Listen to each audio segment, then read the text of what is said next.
Hello, I'm Renato Civili from Business Magazine Albania. We are here today with a business trainer, with a great business trainer, Scott Sorrell. And I've heard your speech, it was very great, and you said very interesting ideas. I want to ask you the first questions. You said that for people to make business with you, they have to like you and trust you. How we can make people to like and trust us and our company? Renato, that's a very good question. And the answer is, number one, time.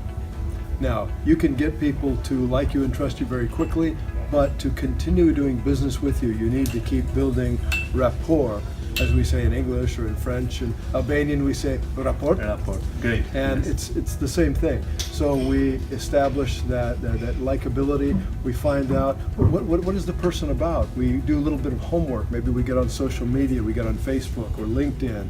We find out what are your interests and your recreation. Maybe where you went to school. And so when we talk, we have a basis for connection. We find out. I say, I noticed you went to the University of Tirana. What was your major there? You say, oh, my major was biology. Well, that's fascinating. How did you get into journalism now that you're, with Business Magazine Albania, and now you tell me your story? My entire job, while you're telling me your story, is to do this. Wow.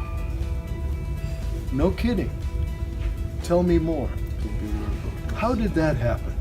See, I let you talk and I become interested. I don't pretend to be interested. I am interested. Because people who pretend to be interested, it doesn't work well for them because you can see through them. You can tell when someone really cares or when someone doesn't care. Yes. And if someone just has the dollars, the euros, the lek in their eyes and they just want your wallet, you can determine that by the way they interact with you. So if you want to build rapport, a connection, get them to like you and trust you, listen, be interested, and laugh. Find points of connection, points of humor. Maybe our schools, like in America. I'm from Southern California. And in Southern California, there are a lot of universities. There's USC and UCLA. They're two rival schools. Now, if the color you're wearing today, that would be a UCLA color, okay? That's the baby blue. And I've got the pink on. Well, it's kind of close to Trojan red, Trojan the maroon. And so maybe we would find out that we're at rival schools. Yes. How do we have a connection when our schools are rivals, when we hate each other? What do we have in common? We have to find the same ground with each other and to create that relationships. Right. Yes. And even with rival schools, we still have something in common. Do you know what that is? Hatred. So we can have fun with the fact that we're supposed to not like each other, but we can still do business together, and we can laugh. And when the football teams play game against each other and one wins and the other one wins, then we can have fun with each other. One guy's sad, one guy's happy, but we find humor in it. So humor is a great way to build relationship and get them to like you and trust you. And the trust is about following through. The trust is about being on time for a meeting and not wasting someone's time. When you promise to have something, some research done for them, and you get together, have it done, give it to them, and that builds that trust relationship. And then you can start doing business together. Yes, great. It was very interesting what you said, that we are all salespeople. Yes. And in each position that we have, we are selling our point of view, our ideas, or our products to customers. What do you think are the three most important skills to become a successful salesperson? The three most important skills, well, number one, you already asked me about, and that is rapport, that connection with the other human being. Because I work with and I train some of the biggest companies in the world. And I've made companies billions of dollars through my training. But I will ask a question sometimes to the audience, to hundreds of salespeople, and I'll say, how many of you have sold to a company before? And everyone raises their hand. And I laugh because they understand suddenly, and they take their hands down and they realize, I've never sold to a company. I've sold to a person. So building that rapport, that connection, extremely important. So that's number one. Number two is knowing how to find out what their needs are. What their needs, their wants, their desires, what they like, what they don't like, what they would change, what they would improve, what the company's goals are. Yes. Because the more questions you ask, deep questions, very insightful questions, the more information you get, which makes your presentation more powerful. And the third skill is not necessarily a skill, it's the confidence to ask for the business, to ask for the order, to ask for the contract, to ask for the agreement. Most salespeople hope that the customer will suggest, let's do business together. Should we sign a contract? And because they don't want to ask, because they're afraid the customer will say no, that the prospect will turn them down. But when you have the confidence to ask, they tend to say yes. Yes, true. You said an interesting thing that one of the most key skill for successful people is that they have time blocking for referrals, for follow-up for all their customers and their potential customers, and they encourage them by creating great relationships to be their promoters and their advocates. What do you suggest that companies can create, or even managers, to manage their time better? That's a good question. I found that you cannot manage time because time is simply a measurement. It's a measurement of the fourth dimension. But so you can't manage a measurement. I mean, if I hand you a ruler or a meter stick, I say, here, manage this. It's just a measurement. But we have what we call activity control. Activity control. And one way we can control our activities is by doing time blocking, setting aside specific times. Maybe it's 2 hours on Monday. Maybe it's 3 hours on Wednesday. Maybe it's 1 hour on Friday, specifically for a task, for one activity, like prospecting. Prospecting should be one of our time blocks. Follow-up should be one of our time blocks. And you should not fill your entire schedule. You just have a few hours during the week, and those time blocks will make all the rest of your schedule full and profitable. And when sales managers hear me speak, and we talk about time blocking, and they start having their salespeople, their sales professionals now, block out their time for those important activities, the business starts increasing, the profits start increasing. Because most salespeople, they'll get all the way to the end of a week, and they'll realize they've done no prospecting. They'll realize they've done no follow-up. They've been doing paperwork, and they've been thinking about marketing, they've been designing a flyer, anything except prospecting and follow-up. And those are the two most important things that will drive your business, whether you're brand new or whether you're very experienced. Yes, great. And as you said, prospecting is the lifeblood of the company. It's like cash. If we don't generate new customers every day or new leads, it's very difficult to expand and to develop the business. Yes. What is your frequent advice that you give to the companies or managers that wants to increase their sales? What is one of the most frequent advice? Well, besides prospecting, which will drive a lot of new business, my specialty is, as you know, charging higher prices. Yes. So I teach companies all over America and different parts of the world how to charge higher prices and get your customers to thank you for it. I've identified more than 80 different techniques, methods for getting customers to pay more than they thought they were going to pay, but still be happy about it.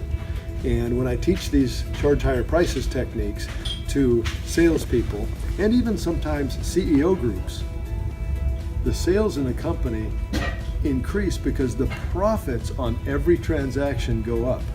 And if you are able to charge 50% more for your sale, well, what was your profit margin originally?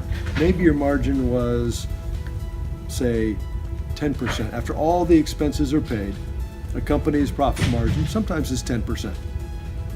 If I help you get a price of 50% more, how much has that increased your profit margin?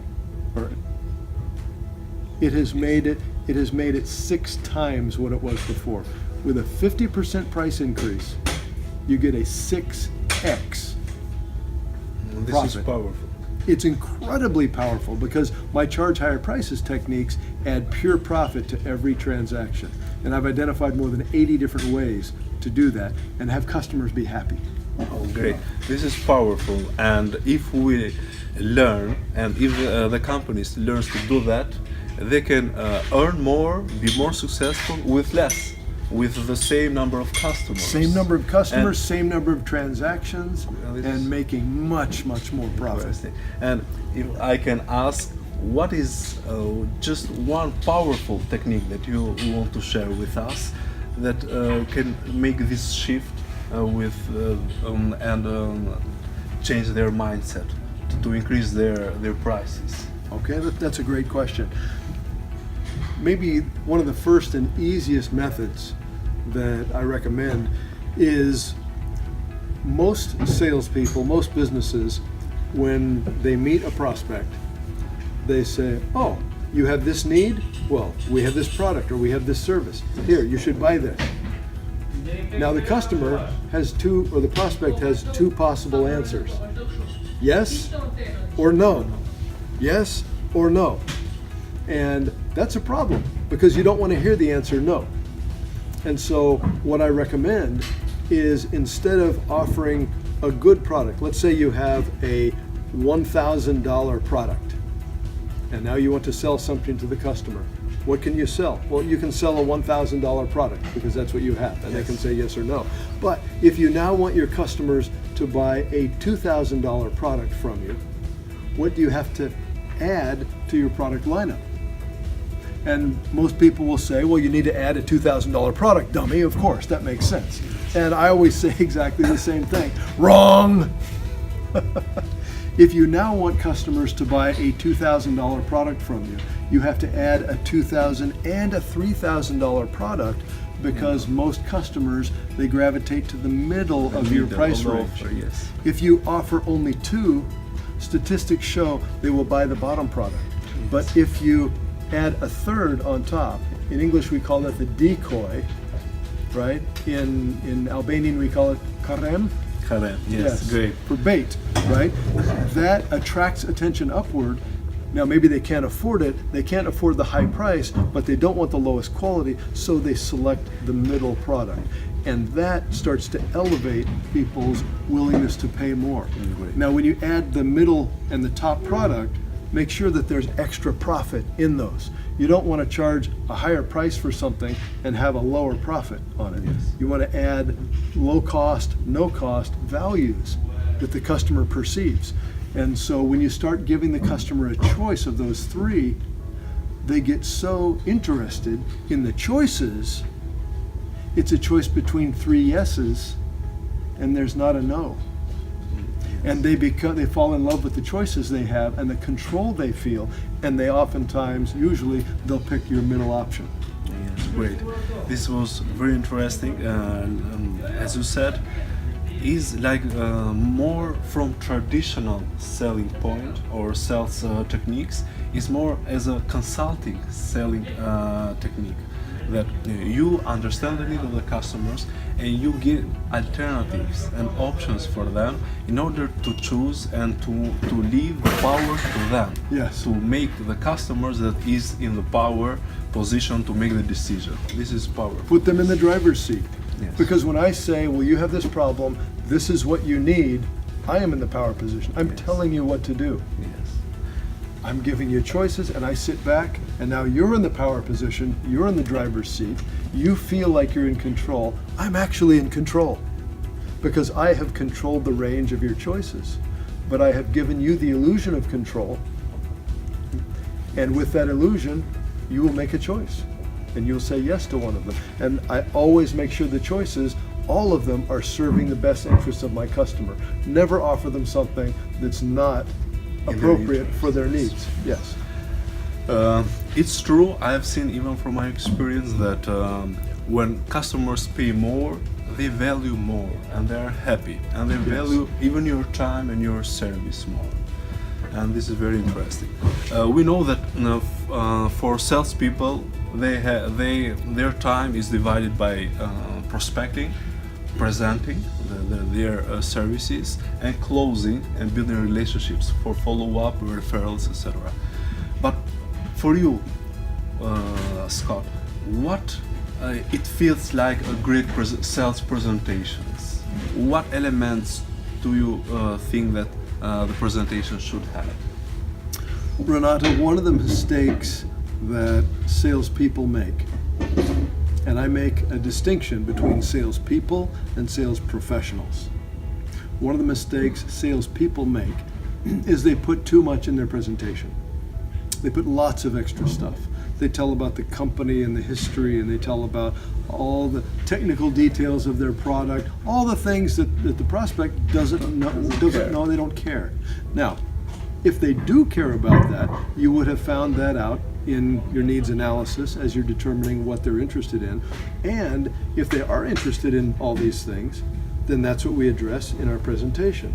But we don't put lots of extras. If they only are interested in 4 points, and I give them 10 points, that's not a powerful presentation. The power is diluted. It's not relevant information. Exactly, it's not compelling. But if they have 4 main goals and needs or challenges, and I say this is how we can meet those goals, meet needs and challenges. In fact, here's several ways we can meet them, and we give them the choice to meet those needs, then they're blown away. They love it. Now they're in control and everything is relevant. And so stop giving all the extra stuff that's not necessary. And also, don't do what we call featuring the customer to death. Feature, feature, feature, feature. A feature is just what something is. Like, for instance, these flowers. Someone says, oh, I want to buy some flowers. And I say, oh, well, I have some flowers to sell you. Look, these flowers are beautiful. They're white. See, look at the little stamen and pistil, and look at the little parts, right? And did you realize that inside the flower there's like little tubes that feed? They're called xylem that goes up, and then phloem that goes down. And I bore you with all these details that are not relevant for the customers. Now, if, however, the customer has told me that they're interested, that they want to make sure that the kind of flower that we have for this event or for this purpose has particular characteristics. Like, for instance, if they said, well, we want some flowers that we can make bright green. Okay, we want to dye these flowers, okay, because for this event we want them to be bright green. Then I'll say, well, okay, these flowers, you see how they're white? Okay, they're white because they have no pigment, and inside here I chose the kind of flower that has excellent xylem, because the xylem is actually the tube that pulls the water and the pigment up into the flower, and on this flower the xylem is large and does it very quickly, so these flowers will become green in about 30 minutes. Most other flowers, it takes hours for them to do that. Now you're interested in the botany and the biology, because it is relevant to what you're asking me for. And you personalize the presentations. Exactly. This is the key point. Yes. And I made those technical details, those were in English what we call WIFM points. What's in it for me? Because the customer wants to know everything I say, what benefit is that to me? Yes. And if great presentations, you want a flower? After great presentations are built on emphasizing the benefits and focusing on the solutions that the product will provide for the customers, the benefits, not in details in itself, but in the solution and the benefits. The benefits of those details. These details, Yeah. yes, that customers wants to know and want to have in their life. This is why we have to shift the focus on not on the products, but on what the customers will have from the product. Right. This is great. Beautiful. That Yes. is exactly right. See, you understand sales intimately, and maybe you've studied it, maybe it's intuitive for you, but the fact that you are a journalist for Business Magazine Albania, Yes. and you understand business and you understand selling and what gets people to make decisions, I can't wait to read not just this article or the podcast you're doing, but Thank you. to follow your future, because you have understanding that's going to create a great future for yourself.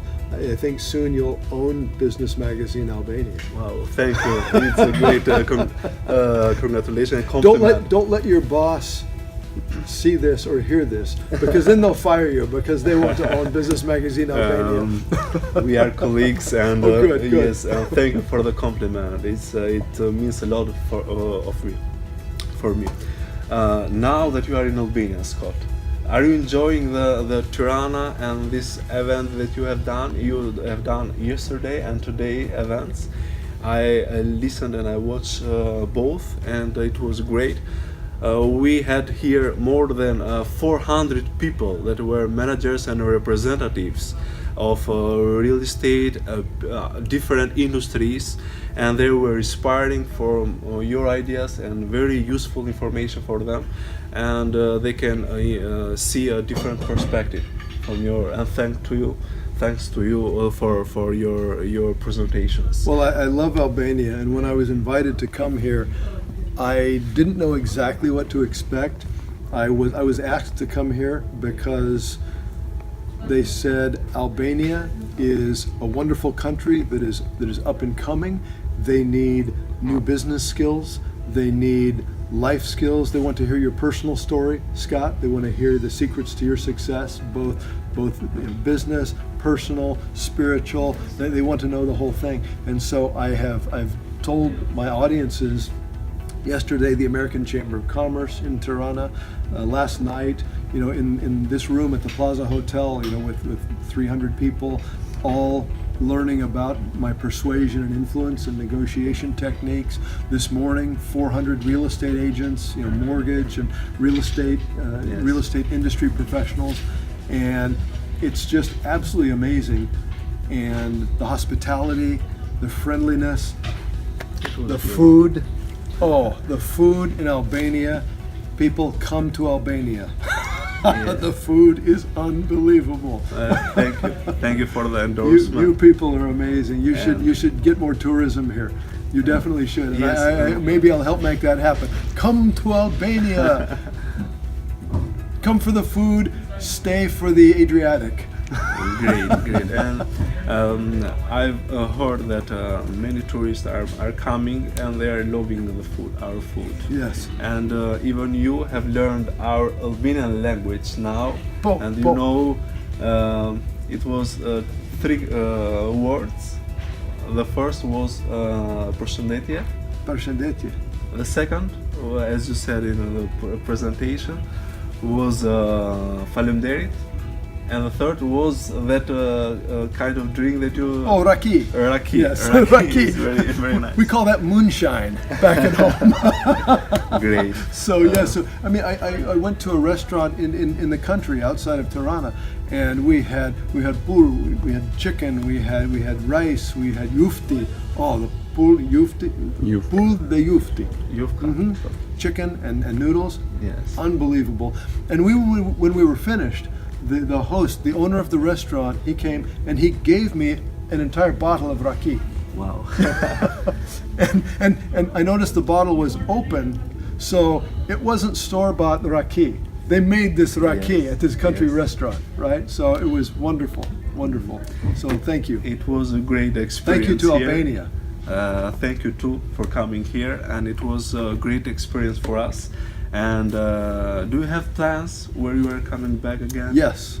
Yes. Okay. Yes. We will be in touch with you, and we will promote even other events, and Good. it will be a very very good for all of us. Okay. I look forward Thank to you, it. Scott. Renato, Thank you, Scott. God bless you. Thank you. Okay, we had an amazing interview with for Business Magazine, and thank you.